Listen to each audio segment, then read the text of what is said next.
Hi everyone, welcome to City Beat. I am your host Nancy BYRNE, and we are coming to you from the lobby inside the Las Vegas City Hall, where a little bit later on we're going to tell you about a procedure that we all need to go through now in order to come inside this beautiful building.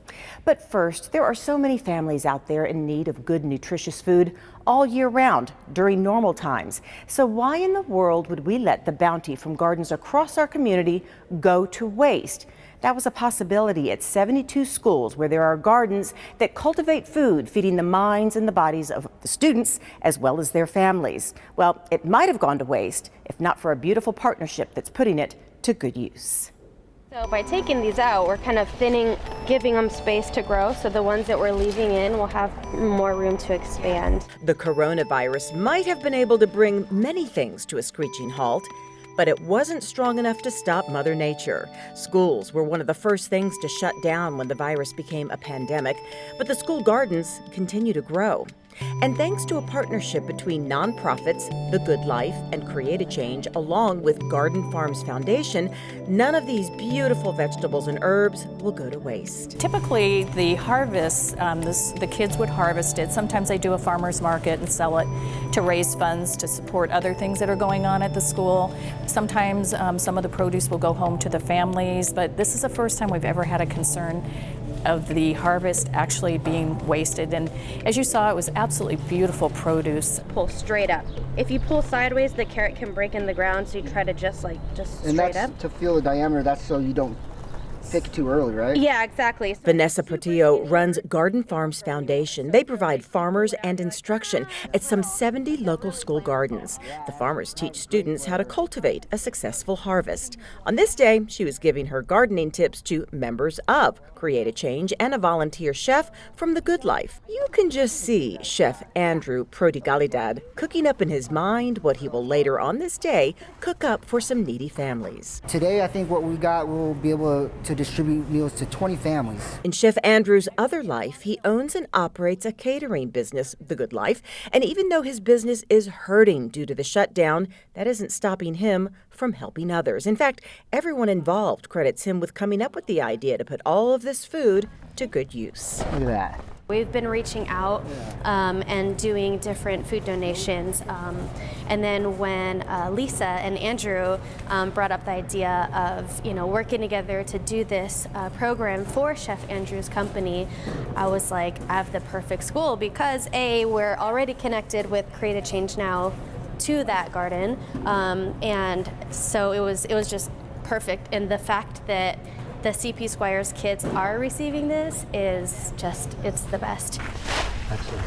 What makes this particular day so special is the bounty from the garden here at CP Squires Elementary School will actually be used to feed students and their families from CP Squires. This is a very beautiful thing that happened, is that they'll be able to enjoy the fruits of their labor that they put in beginning of the school year. Their school population is Title I, very high percentage, if not 100% of low in free and reduced lunch. So the fact that these kids are still going to be able to benefit from this food is huge. Once this group bags up the day's harvest, they all head over to Vita Commissary Kitchens, where cleaning and chopping begins. This guy is a love. So much is donated to make this program work, from the garden plots that Create a Change spearheads to the many volunteers like Chef Andrew. We actually find sponsors for each of the gardens that we build at our schools, and we also find sponsors to sponsor the programming. Everything that we offer to the school is free with no charge to the schools. As Chef Andrew plans this evening's menu for CP Squires families, he knows even when life gets back to normal and his business needs his attention, this new partnership will never be allowed to shrivel up and die on the vine. Oh, The Good Life Chef and Create a Change Now and Garden Farms Foundation will always have a relationship, and we'll always continue to work together to provide for these families in this community. Create a Change and all of its partners have robust programming around those school gardens. For example, the nonprofit, along with volunteer chefs, will go into the schools and do demonstrations showing the kids how that food goes from the garden to the kitchen to the plate. It's all about teaching kids to grow up to be healthy adults. Well, speaking of being healthy, if you want to get outside and do some exercise, the city of Las Vegas has plenty of parks for that. One park, often referred to as an oasis in the middle of the desert, Floyd Lamb Park at Tule Springs, has a lot to offer, from lakes to walking paths to peacocks. Now you can add bike trails to that list. Floyd Lamb Park is such a beautiful part of our Ward 6 community. And today we are continuing to make it even better with the plan for several miles of mountain bike trails. Back in February of this year, Mayor Pro Tem Michele Fiore announced something that made cyclists and BMXers very happy. More than 4 miles of trails would soon open up here at Floyd Lamb Park at Tule Springs. And then she and a group of bikers cut the ribbon in an unusual way. It was on that very day she vowed to open those trails by June. Well, that didn't happen. Instead, those trails were opened early on a very, very windy day in May 23rd to be exact. Battling that wind, Mayor Pro Tem, along with City of Las Vegas Director of Parks and Rec, Greg Weitzel, kept the opening comments brief and got straight to cutting the ribbon on bike trails to be enjoyed by every level, from beginner to expert to daredevil BMXers. In fact, on hand was Hall of Fame BMX athlete Tracer Finn. He helped cut the ribbon, which in itself turned out to be just about as stubborn as the wind. Let's get it. Using a microphone that was able to cut out all that wind noise, Weitzel asked Finn what a trail system like this means to our city. Growing up in Vegas when we were kids, we just rode the strip. You know, there wasn't really a lot of places to ride like this. And then in starting about mid-'80s, the city started putting together some things, letting us into parks, really recognizing BMX and giving kids opportunities to ride and to enjoy their bikes in a safe environment, which is still going on today, obviously. Then, with no further ado, it was off to the trails. Included in the 4+ miles of bike trails, there is a 14,000 square foot pump track that offers banked turns and lots of ups and downs for riders to enjoy.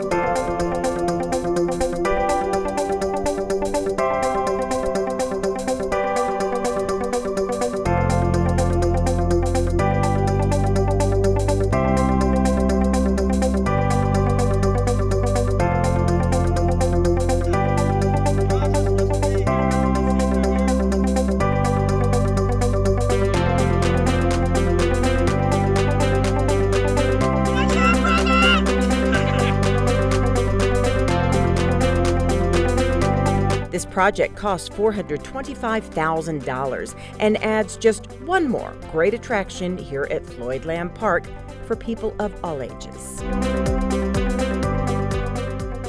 Floyd Lamb Park at Tule Springs is located at 9200 Tule Springs Road, not too far from the 95 and Durango.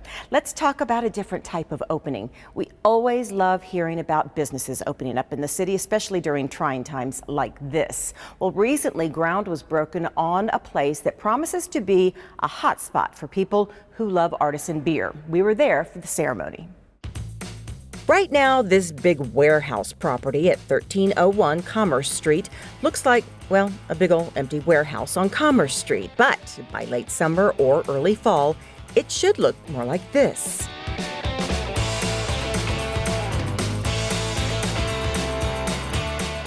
Cerveza Tap Room and Bottle Shop is now under construction here in the Arts District, and Councilwoman Olivia DIAZ was there to celebrate the groundbreaking.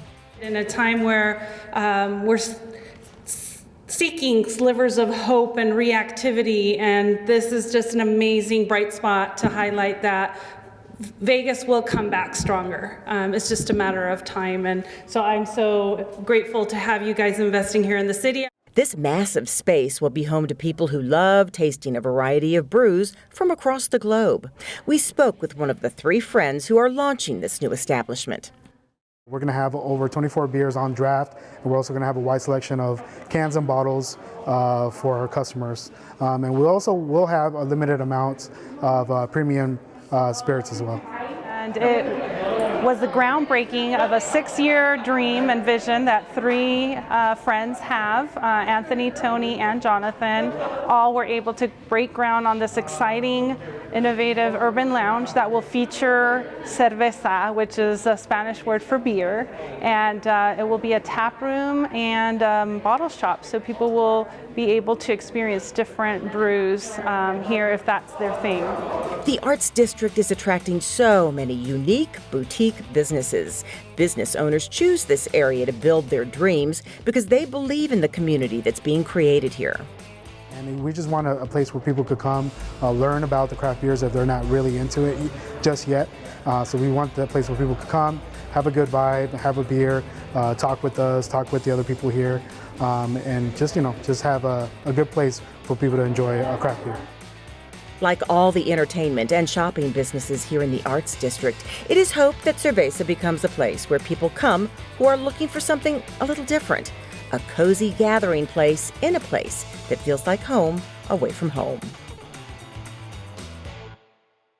Once again, Cerveza is aiming for a late summer opening. They are located at 1301 Commerce Street. We're going to take a quick break, and when we come back, we'll find out that the coronavirus has changed a lot in our world, but one of those things, the city of Las Vegas is offering a helping hand to make a little easier. This girl is very pretty. It's inciting feelings of jealousy in me. We should pick on her. I'm insecure about some things, so I think we should put some me stuff on here. Maybe even some lies, too. Yeah. I just want to be accepted by you both. So I'm going to send this to my friends so they think I'm cool.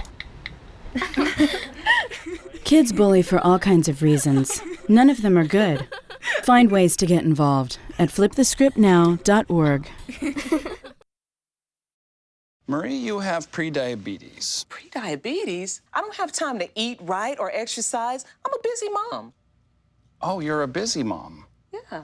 This is great news. Busy moms never get prediabetes. Wait, what? Let me just... Yeah, this is all the people at risk for prediabetes, and way over here, busy moms. No?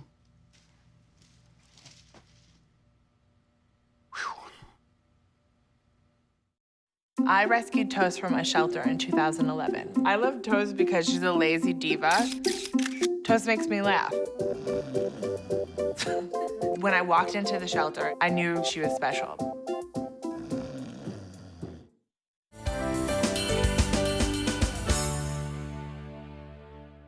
Welcome back to City Beat from the Las Vegas City Hall. You know, the coronavirus has changed so much in our world. Terms like social distancing and shelter in place, well, they just roll off our tongues now. And who ever thought that face masks would go designer? Well, now the coronavirus is putting a new spin on elections here in Nevada. Fears of people gathering in one spot and getting too close together prompted the use of mail-in ballots, and our city clerk's office is stepping up to help out. In the past, you could arrive at your designated polling place on Election Day and wait elbow to elbow with your fellow civically minded neighbors.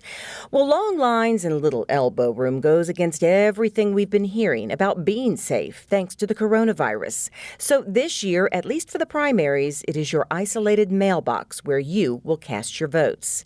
And if you're out and about in downtown Las Vegas, you now have another option. Drop off your mail-in ballot at City Hall. Let me take this off so I'm a little clear. We have the 2020 elections going on. So we're offering anybody, if you don't want to put your ballot in the mailbox, you're welcome to come down here and drop it off here. So we are offering ballot drop-offs. If you want to bring a family members down, that's wonderful. You're going to bring it down, and we're going to stamp the back of the ballot, and all you need to do is sign saying that as a family member you're dropping that ballot off for somebody else. This gentleman, who didn't want to give us his name, did freely tell us he appreciates the convenience of being able to drop off his ballot here in the lobby while he's out doing other errands. I think that it's a very beneficial service to help out the people in town here at Las Vegas. As you said yourself, it's convenient, it makes it easier to vote. Although I do prefer to do it in person myself. This is what we have to do because of the coronavirus. We're offering the drop-off service Monday through Thursday from 7 to 5:30 all the way through June 4th. Okay. And then again on Election Day? Yes, and then we'll be here all day on Election Day from 7 to 5:30. Whenever a ballot is deposited into the secure box, the area is disinfected. You don't have to have your temperature taken to drop off your ballot because there's rarely a crowd around the table, but there are still social distancing rules in place around the ballot box. Our city clerk says as Nevada slowly moves toward reopening, more traffic will begin making its way into City Hall. This is just one way to lend a helping hand to those who come here and also wish to cast their vote. Well, we always like to support the elections. We're big proponents of your voice is your vote. So we work in great partnership with the Clark County Election Department, and when they asked us to be a position where people can come and drop off a location for their ballots, we were excited to offer that up, and we just had to figure out how to make that work with the new social distancing requirements. Well, as we just mentioned in that story, if you're dropping off your mail-in ballot, you don't have to go through a temperature check. But if you're coming to City Hall for any other business, or maybe you want to attend a planning or a city council meeting, there are some new steps in place to protect you and city staff.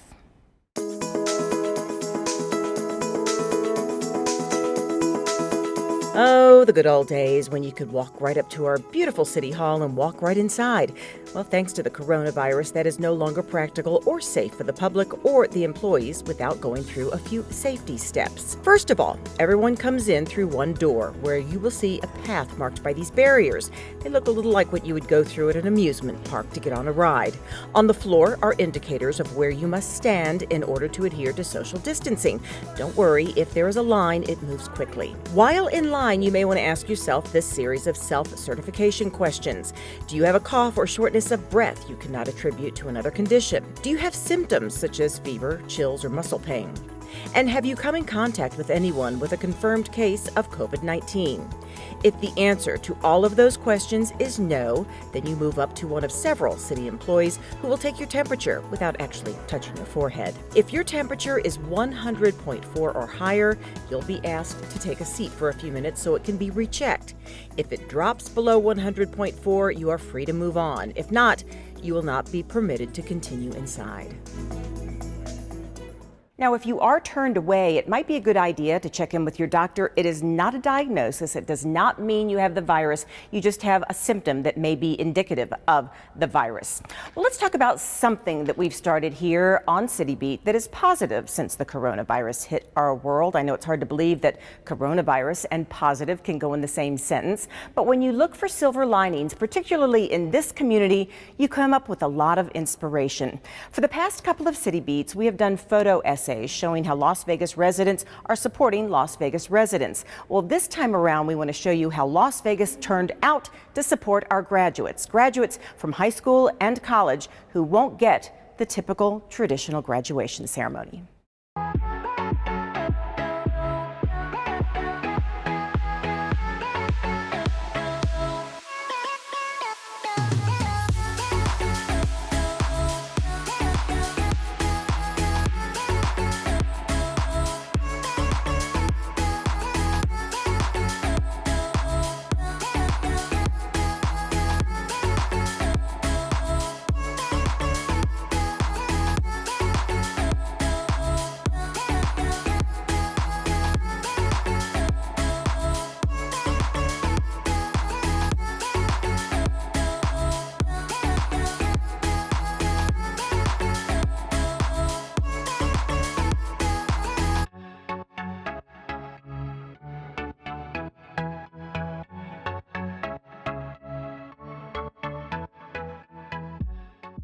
From all of us here at Channel 2, we extend a huge congratulations to all of the graduates and their families. Well, graduation time also means the weather's heating up. When we come back, we are going to remind you how dangerous this heat can be, not just to people, but to our pets.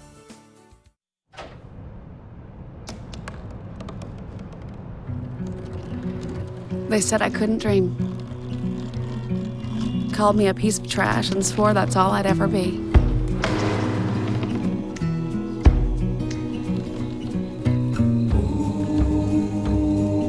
Said a bottle couldn't see the ocean.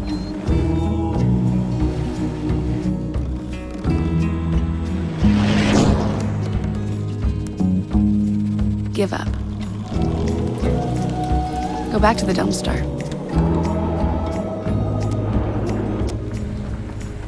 but I didn't listen. I made my way.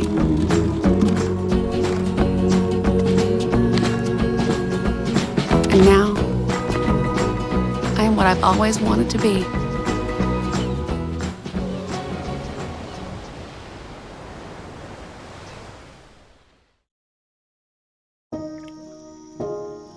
This is the story of a boy who didn't talk for a long time. The boy liked things to always be the same. Any changes would scare and upset him. The unknown was an unfriendly place. The boy was very sensitive to lights and sounds. So he built secret hiding places where they couldn't get in. The boy didn't like looking people in the eye. He wasn't trying to be mean, it just made him feel uncomfortable. Sometimes he would flap his arms again and again. One day I found out I have something called autism. My family got me help. Slowly, I found my voice and learned all the ways I could live with it better. Early intervention can make a lifetime of difference. Learn the signs at autismspeaks.org.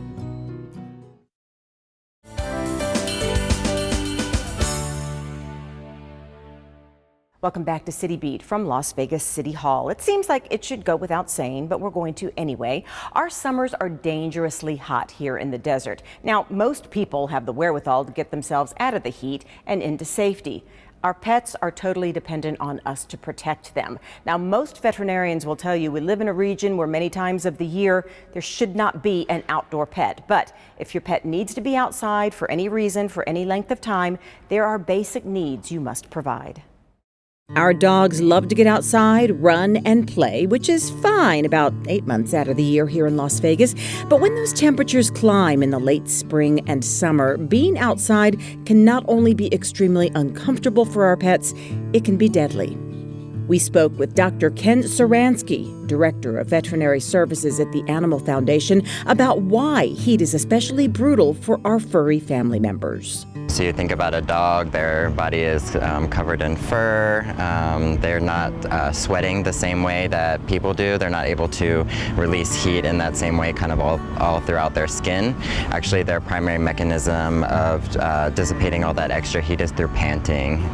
Dr. Saransky says here at the Animal Foundation, they go to great lengths to make sure their adoptable dogs have what they need even for short playtimes outside. A nice shady place, and then plenty of cool, fresh water. And you have to remember that, I mean, the water in a metal bowl especially will get hot very quickly. So putting things like ice and just continually changing up that water, making sure that it's really cool. The kiddie pools, shade, the constant change of cool drinking water, and even the installation of misters can help keep your pet safe in these dangerously hot days. But he also says be mindful of their paws. If your pet's exercise consists of walks, the mornings are best when pavement is not scorching hot.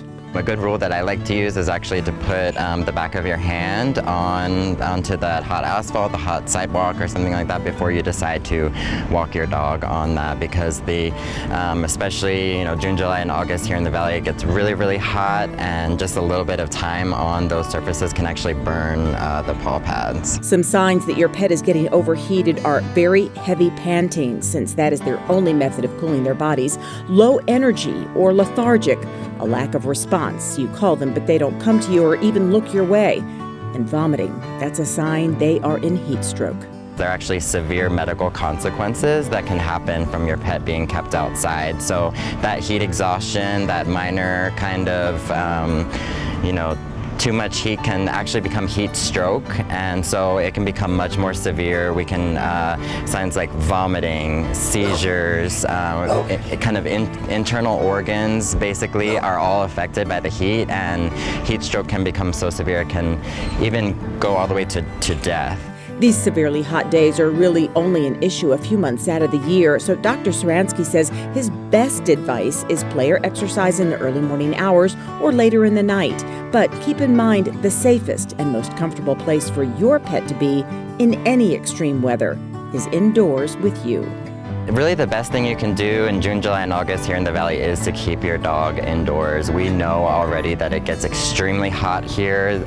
Dogs are not, especially with like the thick hair coats and everything, they're just not equipped to be dealing with that heat. So if at all possible, it's really important to keep your dog inside. Dr. Ken says if you don't want your pet to have the run of the house, especially when you're not home, block off an area, a laundry room, a kitchen. Keeping them in a confined space for a limited amount of time is a lot more humane than keeping them out in the heat. Finally, he says the pets that are most vulnerable to the heat are older pets, younger pets, overweight pets, and pets with flat faces like pugs or bulldogs. Well, that does it for another City Beat. We want to remind you to keep up on everything that's going on with the coronavirus and the changes it is causing in our community. You can always tune in to Channel 2. We have daily updates. And of course, you can always go to LasVegasNevada.gov/coronavirus. We'll see you next time. Stay safe.